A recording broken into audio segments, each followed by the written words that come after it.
আর এবার যে ছবি আপনাদের দেখাবো, আনন্দপুরে একটি কারখানায় আগুন লেগেছে, গুলশান কলোনিতে অগ্নিকাণ্ড। সেই ছবি দেখতে পাচ্ছেন, বিধ্বংসী আগুন লেগেছে আনন্দপুরের একটি কারখানাতে। কালো ধোঁয়ায় গোটা এলাকা ঢেকে গিয়েছে। আনন্দপুরের গুলশান কলোনি, আর সেখানেই ভয়াবহ অগ্নিকাণ্ড। একটি কারখানায় আগুন লেগেছে বলে জানা যাচ্ছে। দেখতে পাচ্ছেন কালো ধোঁয়া কুণ্ডলি পাকিয়ে কিভাবে উপরে উঠছে এবং গোটা এলাকা এই মুহূর্তে একেবারে ধোঁয়ায় ঢেকে গিয়েছে। আনন্দপুরের গুলশান কলোনি, আর সেখানেই এই ভয়াবহ অগ্নিকাণ্ড। একটি কারখানায় আগুন লেগেছে বলে জানা যাচ্ছে। আনন্দপুরের এই ছবি দেখতে পাচ্ছেন কিভাবে কালো ধোঁয়া নির্গত হচ্ছে এবং গোটা এলাকা এই মুহূর্তে ধোঁয়ার কবলে। একটি কারখানায় অগ্নিকাণ্ড গুলশান কলোনি এবং সেখানেই এই বিধ্বংসী আগুন। আনন্দপুরের গুলশান কলোনিতে অগ্নিকাণ্ড, যে ছবি আপনারা দেখতে পাচ্ছেন, একটি কারখানায় ভয়াবহ আগুন লেগেছে। একেবারে কুণ্ডলীকৃত ধোঁয়া, কালো ধোঁয়ায় ঢেকেছে চারপাশ।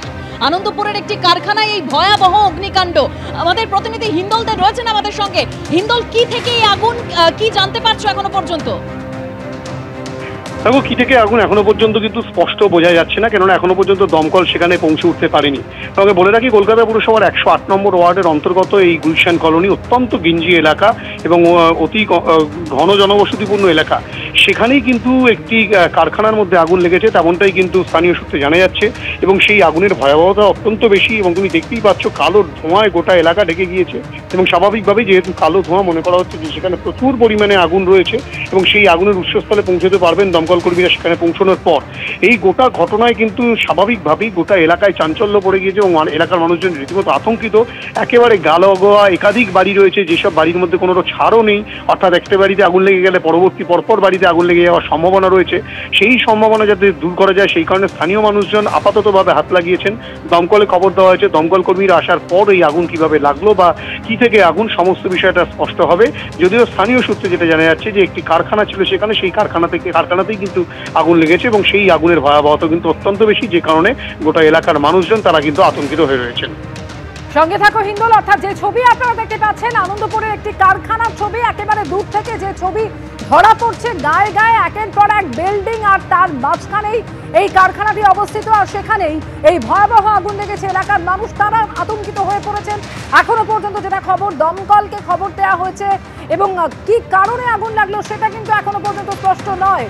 আনন্দপুরের গুলশান কলোনি এবং সেখানেই এই ভয়াবহ অগ্নিকাণ্ড। হিন্দল দে রয়েছেন আমাদের সঙ্গে টেলিফোন লাইনে। হিন্দল, এখনো পর্যন্ত আর কি খবর পাচ্ছ? দমকলের ইঞ্জিন কি সেখানে পৌঁছেছে? দেখো, দমকলের ইঞ্জিন কিন্তু এখনো পর্যন্ত ঘটনাস্থলে গিয়ে পৌঁছতে পারেনি। কিছুক্ষণ আগেই কলকাতা পুলিশের কাছে খবর গেছে, কলকাতা পুলিশ থেকেও কিন্তু দমকলকে খবর দেওয়া হয়েছে।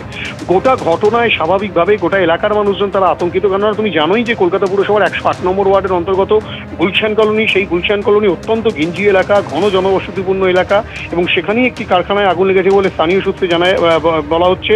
সেখানে একটি কারখানা ছিল এবং তুমি দেখতেই পাচ্ছ যে যেখানে ছবি দেখা যাচ্ছে স্পষ্ট যে সেখানে প্রচুর পরিমাণে কালো ধোঁয়া বেরিয়ে আসছে। স্বাভাবিকভাবেই কালো ধোঁয়া যেহেতু বেরোচ্ছে, স্বাভাবিকভাবে সেখান থেকে কিন্তু এখনো পর্যন্ত আগুনের যে উৎস, সেই উৎসটা কিন্তু অনেক বড় আকারের এবং সেখান থেকে কিন্তু সেই আগুন গোটা এলাকাটাকে গ্রাস করে নিতে পারে, সেরকম আতঙ্কে কিন্তু স্থানীয় মানুষজন ভুগছেন। যদিও স্থানীয় মানুষজনই আপাতপক্ষে তারা কিন্তু সেই আগুনকে নিয়ন্ত্রণে আনার চেষ্টা চালাচ্ছেন, যদিও এখনো পর্যন্ত সেই আগুন নিয়ন্ত্রণে আনা সম্ভবপর হয়নি। দমকল আসার পর সেই আগুন কত দ্রুত তারা নিয়ন্ত্রণে আনতে পারে সেই দিকেই কিন্তু সকলের নজর রয়েছে।